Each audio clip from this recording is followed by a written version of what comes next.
Channel 5 நேயர்களுக்கு வணக்கம். ஒரே ஊசியில 331 குழந்தைகள் HIV-யால பாதிக்கப்பட்டிருக்காங்க அப்படின்னா நீங்க நம்புவீங்களா?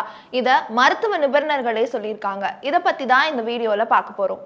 வீடியோவை ஃபுல்லா பாருங்க. மருத்துவமனை ஒன்றுல சுகாதார விதிகளை மீறியதால HIV அதிக அளவுல பரவி இருக்கு அப்படின்னு குற்றச்சாட்டுகள் தொடர்ந்து எழுந்து வந்துட்டு இருக்கு.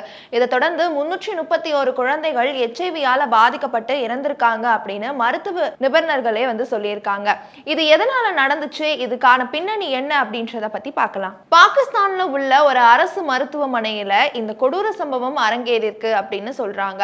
331 குழந்தைகள் HIV-யால பாதிக்கப்பட்டிருக்காங்க அப்படின்னு ஆய்வுகள்ல சொல்லப்பட்டாலுமே இந்த 331 குழந்தைகள் HIV-யால தான் பாதிக்கப்பட்டு இறந்தார்களா அப்படின்றது கேள்விக்குறியா தான் இருக்கு அப்படின்றதையும் பாகிஸ்தான் அரசு தெரிவிச்சிருக்காங்க.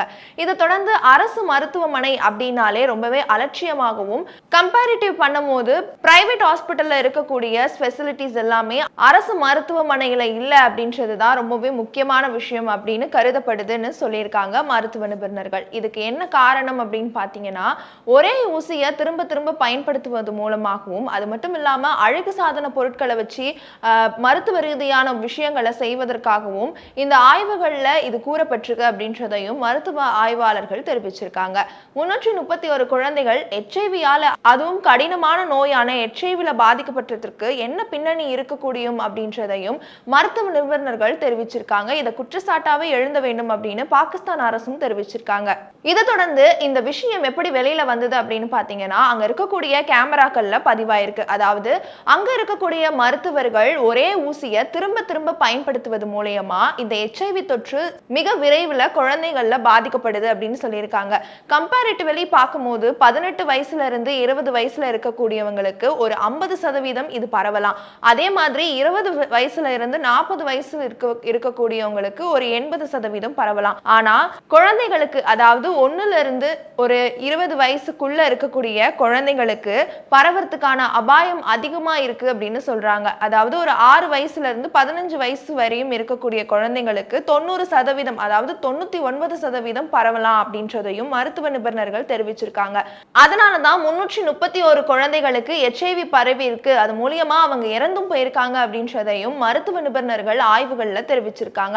இதுக்கு பத்தி பின்னணி என்னவா இருக்கும் அப்படின்னு பார்க்கும்போது முக்கியமான காரணம் ஊசியை பயன்படுத்துவதுதான். அதாவது ஒரு நோய்க்கு பயன்படுத்தக்கூடிய ஊசியை, அது மட்டும் இல்லாம ஒரு நோயாளிக்கு பயன்படுத்தக்கூடிய ஊசியை மறுபக்கம் பயன்படுத்தக்கூடாது அப்படின்றதுதான் அரசு அங்கீகாரம் பெற்ற அரசு மருத்துவமனையில செய்வாங்க. ஆனா ஒருவருக்கு யூஸ் பண்ண ஊசியை திரும்ப எல்லாருக்கும் யூஸ் பண்றதுனால சீக்கிரமா நோய்கள் பரவும் அப்படின்றது ரொம்பவே காமனான விஷயம். அது கூட தெரியாம மருத்துவர்கள் இதை திரும்ப யூஸ் பண்ணதுனாலதான் 331 குழந்தைகளுக்கு HIV ரொம்ப மிக அருகில் பரவுது அப்படின்றதையும் ஆய்வுல தெரிவிச்சிருக்காங்க.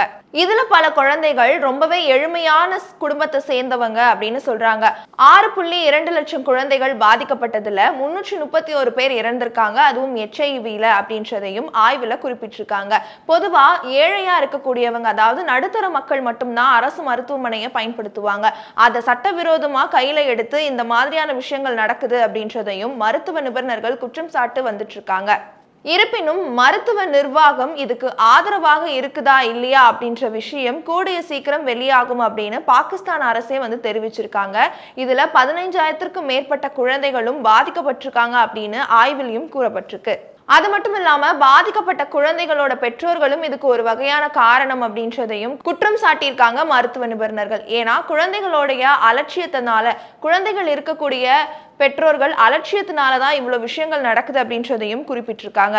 இது மட்டும் இல்லாம சுகாதார கட்டமைப்பு மற்றும் மருத்துவ கருத்துக்களை கேள்வியில எடுத்துக்கொள்ள வேண்டும் அப்படின்னு மக்கள் சார்பா கேள்வி எழுப்பியிருக்காங்க மருத்துவ நிபுணர்கள்.